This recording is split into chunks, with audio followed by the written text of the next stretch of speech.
Hi students, now coming to the last topic in the chapter algorithmic strategy, that is dynamic programming. So what do you mean by dynamic programming? This dynamic programming is mainly used for designing algorithms. So it is called as algorithmic design method. Algorithmic design method. Okay. This dynamic programming is similar to divide and conquer algorithm, which means it breaks down the complex problem into smaller subproblems. So it is similar to divide and conquer algorithm. So let us see the steps one by one. Okay. This dynamic programming divides the complex problem into smaller subproblems.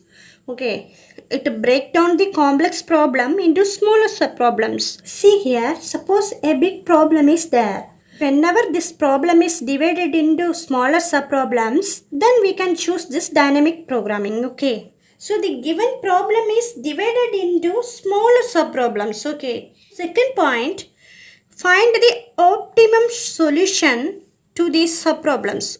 So you have to solve these each subproblems and find out the solution to these subproblems, which means optimum solution. So you call it as optimization problem. Okay. So whenever the optimization problem is there, you can follow the dynamic programming approach. Next point, store the results of subproblems. This is called memorization. Okay. This is called memorization. What do you mean by memorization? The complex problem is divided into smaller subproblems. Each subproblem having one solution. This subproblem having one solution, this subproblem having one solution, and this is having one solution. Okay. Storing that solutions of subproblems is called memorization. This memorization is called as optimization technique. It is mainly used to store the results and reuse that results of subproblems when the same inputs occur again. Okay, so what do you mean by memorization? Memorization is a optimization technique. It is used to store the results of subproblems and reuse that results when the same inputs occur again and again. Okay, so it is called memorization. We can reuse that result of subproblems. Why we are reusing the results of subproblems? Because if the same subproblem comes again and again, you can take out the results of that subproblem and reuse that. Okay, let us see one example. Suppose I am writing here 2 plus 3. What is the answer of 2 plus 3? 5. Okay. This result stored somewhere in the memory. Okay. Add again 1. Now 5 plus 1. This is the solution of previous subproblem. So this result is stored in the memory. Okay. So now again I am adding plus 1. Okay. So 5 plus 1 is equal to 6. This 6 is also stored somewhere in memory. Okay. I am adding another number plus 3. Okay. Now our previous result is what? This one. Now 6 plus 3, 9. This is new value. So see here, if you do not store these values here in memory, you have to compute the value from starting. Okay. 2 plus 3 plus 1 plus 3. But if you store these values, this calculation is easy because you are taking the stored results of previous subproblems and adding new value. If you do not store these results, then you have to recompute the same subproblems again and again. Okay. But if you store these results, then you do not have to recompute the same subproblems again and again because you take the results from the previous subproblems and add that value with the new value. Okay. Last point. Finally, the solutions of overlapped subproblems are combined in order to get the better solution for that complex problem. So at the end, the solution of these overlapped subproblems are combined in order to get the better solution for that complex problem, which means the solutions of all these subproblems are combined and calculates the result of main problem. So this is the basics of dynamic programming. Okay, let us see one example for the dynamic programming, that is Fibonacci series. What do you mean by Fibonacci series? This Fibonacci series generates the subsequent number by adding two previous numbers. So it generates the subsequent number by adding two previous numbers. By using this Fibonacci series, we will get the subsequent number by adding two previous number. Okay, let us take the initial values 0 and 1. Okay, initial values. Fib 0 is equal to 0 and Fib 1 is equal to 1. Okay, here one condition is given, that is Fib n is equal to Fib n minus 1 plus Fib n minus 2. This is the condition. So if you want to calculate Fibonacci series for 8 digits, n is equal to 8. Okay, the output you will get like this. This is the initial value 0, 1. So what is the definition? Generate subsequent number by adding two previous numbers. Okay, so these are the initial values. Add these two values. 0 plus 1, 1. Next add these two values. 1 plus 1, 2. Next add these two values. 1 plus 2, 3. Next add these two values. 5. Next add this 8. Next add these two values. 13. See here, n is equal to 8.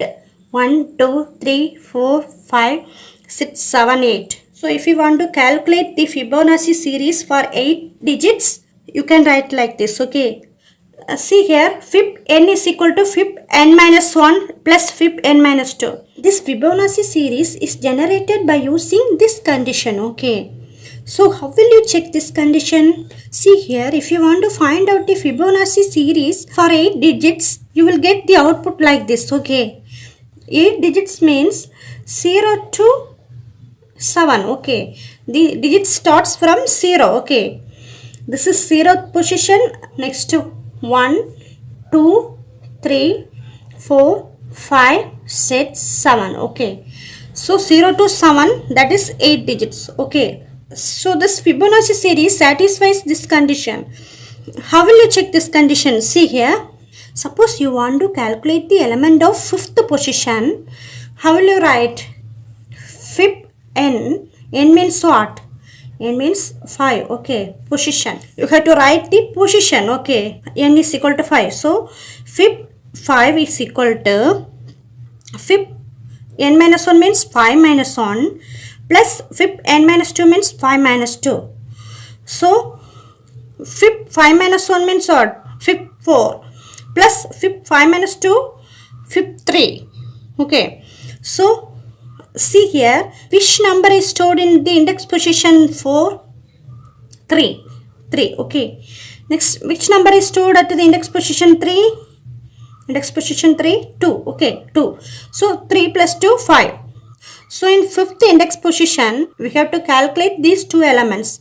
And that is 2 plus 3 is equal to 5. Next, if you want to calculate 6th element, right?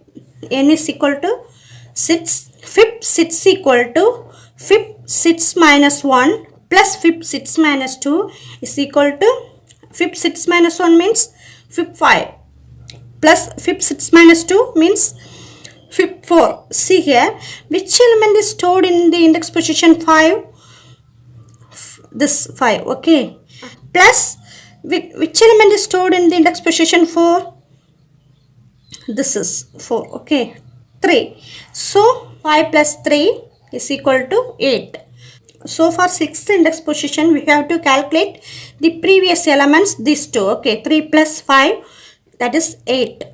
So this is the way you have to calculate Fibonacci series by using this condition. Okay, if you want to generate Fibonacci series for 8 digits, you will get this output.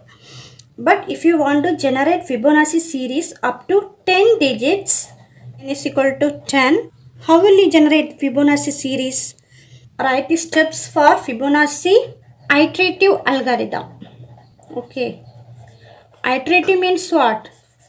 iterative means set of statements repeated again and again in the same program, that you call it as iterative algorithm. Okay, so now let us write the steps for calculate Fibonacci series for 10 digits using dynamic programming approach. Okay, first give the initial values. F0 means 0, F1 means 1. Okay, these are the initial values. Okay, 0, 1. Write step 1. Print the initial values. First you have to print the initial values. Okay, initial values what? 0, 1. So you have to print 0 and 1. Okay, next step is calculate Fibonacci. Fib is equal to F0 plus F1. F0 means what? 0 plus F1 means 1. 0 plus 1 is equal to what? 1. Print that value of fib. So which value? 0 plus 1 is equal to 1. You have to print 1. Okay. So next step is you have to assign this F1 value to F0, this fib value for F1, which means what is the value of F1? 1. You have to assign this F1 value for F0. So now F0 value is what? 1. Next you have to assign the fib value for F1. Fib value is what? 1. So you have to assign that value to F1. So F1 is 1. Okay. This is F0. This is F1. This is fib. So now the value of F0 is 1 and the value of F1 is 1. Next print the addition of new F0 and F1. New F0 and F1 means what? This one and this one. So add these two values. 2. So 1 plus 1, 2. So next in fifth point, go to step 3. Step 3 means assign for F0 is equal to F1 and F1 is equal to fib. Now you have to assign the F1 value to F0 and fib value to F1. Okay. What is the value of F1 now? 1. So you have to assign this value to F0. 1. And fib value is what? 1 plus 1, 2. Okay. So you have to assign this value to F1. Okay. Then see the next step. Print the addition of new F0 and F1. Okay. New F0 and F1. 1 plus 2 is equal to 3. So next Fibonacci series number is 3. Okay. Again go to step 3. Assign the F1 value to F0 and fib value to F1. So F1 value is what? 2. So assign this value here. Okay. 2. And fib value is this is. Assign this fib value to F1. 3. So 2 plus 3, 5. So our next output is 5. Next again go to step 3. Next again assign the F1 value to F0, fib value to F1. So this value is here, this value is here. 3, 5. 3 plus 5, 8. So again write here output 8. Next again go to step 3. Here 5. This is 8. 8 plus 5, 13. So this is the next value. Okay. 13. Next again go to step 3. Assign this F1 value to F0, 8. Assign this fib value to F1. Again print the addition of new F0 and F1. 8 plus 13, 21. So here write 21. Again go to step 3. 13, 21. 13 plus 21, 34. Write here 34. Again go to step 3. Assign the value F1 to F0, 21. And this value is here 34.